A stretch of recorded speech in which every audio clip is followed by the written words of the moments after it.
And he has been accredited with being one of the first men in space, but the fact is he never went into space at all.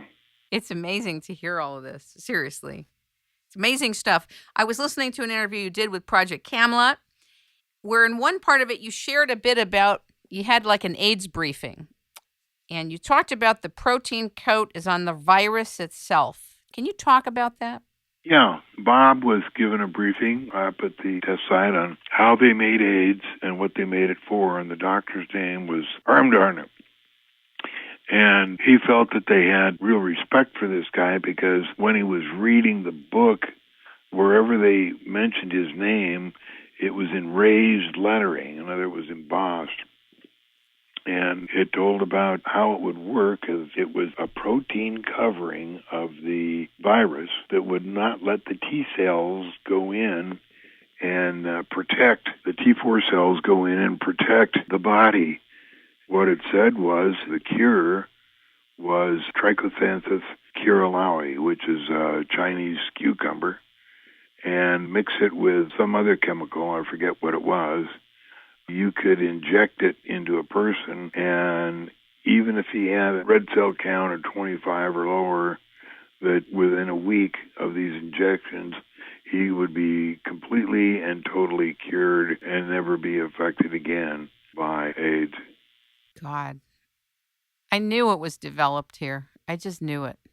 I had such a strong sense that it was developed. It didn't just evolve. Yeah, no, it was invented by the Navy, and it was supposed to reduce the population. Now, apparently they didn't go ahead with the program because the papers that Bob read, 3/4 of the world was supposed to be gone by the early 90s, and of course we know that didn't happen. So. Well, they definitely dropped it in Africa. They dropped it in certain subsections of populations. They didn't drop it into the white population as much as they did the gay population and the Afro-American populations.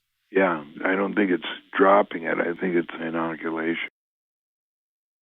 Do you get inoculations by any chance? No, I don't need them. Most people don't need them. Is there anything you'd like to say about your concerns for life today? I'd just like to say that I live by a code that is integrity without envy, greed, or hate, and total love for my family. If more people would settle down and realize that it doesn't matter who they elect, it doesn't matter who they vote for, it doesn't matter which organization they join, they're only responsible for themselves.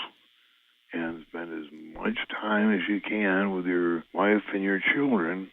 Be part of the better part. You're not going to help anybody by worrying about the starving children in Africa or the war in Iraq or the coming war in Iran. Or so many people are on the internet saying, we got to do this, we got to do that, we got to get Ron Paul in, he'll do something. Nobody's going to do anything. No elected official is going to do anything. Obama had a lot of good ideas, but, the first day he was in office, he was visited by 3 or 4 men who told him exactly how it was going to work and exactly what he was going to do. The presidents get their briefing, and they're nothing more than a figurehead. They're not allowed to do anything they want. They just have to go ahead with the program. And they're given several demonstrations of what's going to happen to them if they don't. It's going to go along the way it's planned, and life is written. The story of life is already written. It's already going to happen just like it's going to happen. There is a day that you're going to die. You don't die by accident. You die on the day you're supposed to die.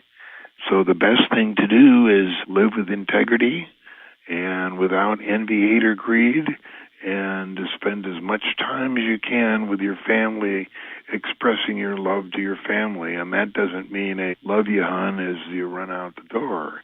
It means taking your wife or your girlfriend or your children or whoever and looking into their eyes and telling them how much you love them and why you love them and that kind of thing. Do you think that the European Organization for Nuclear Research, CERN, should be permitted to continue, and or are they of concern in terms of what they're dabbling in? The ETs shut the Hadron Collider down because because it was going to cause some problems, and they don't need those problems. So they just gave them the word, let's turn it off and we'll do something else.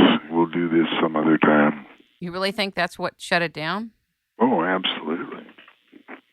It was going to cause some problems, and I don't know what the problems were, but... Creating a wormhole that would swallow the earth? I saw something on YouTube and I laughed so hard. There was some type of an animation with Julie Andrews, the hills are alive, and then they shut down her voice. Yeah. I laughed so hard. I thought that was frightening what they were doing. Frightening. It was pretty dangerous. You were in a plane crash. Yeah, 2 plane crashes. Can you talk a little bit about them?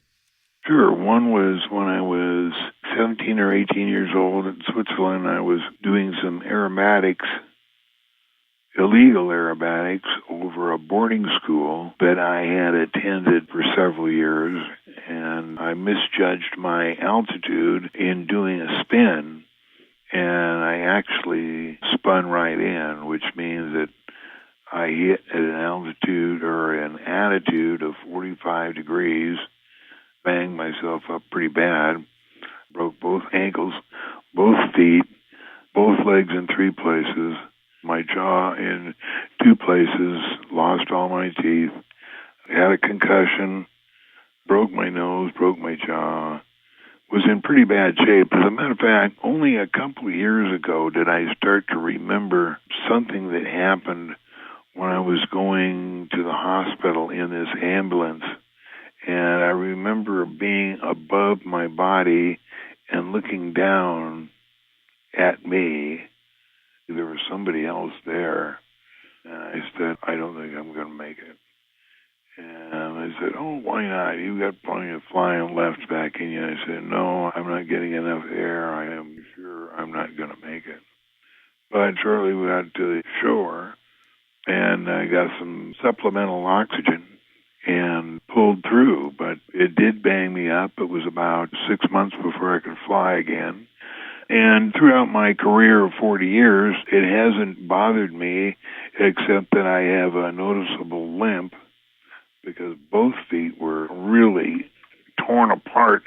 And this happened over in Geneva, Switzerland, and in those days, 1961 is when it happened, they didn't have anything like reconstructive surgery or anything like that. All they did was cast the wound.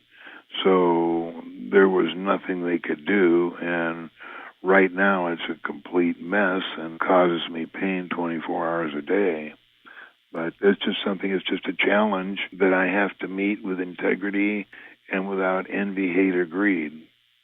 And then there was another wreck I was in. It was in a helicopter. I was taking instruction on learning how to fly a Brantley B-2. We happened to be taking off in the dead man zone, and the dead man zone is when you're taking off and you have no airspeed forward, and you're trying to get high enough, being held up by just the blades. And if you lose your engine, then you don't have enough inertia on the blades for them to keep turning around until you get down and can control your rate of descent.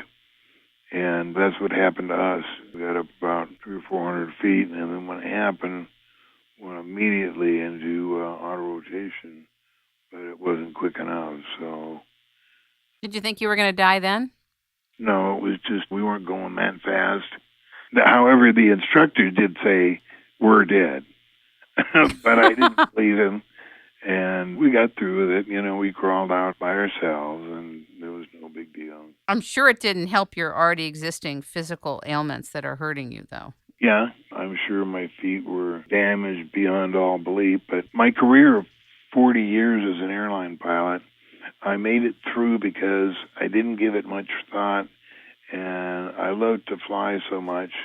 And all I'd have to do is get up the stairs that go up to the cockpit. I'd take my boots off and put on some comfortable shoes and fly like that. And then when it was time to get out, put my regular flying boots on and leave the airplane like that. These days, I can work just about maybe 15 or 20 minutes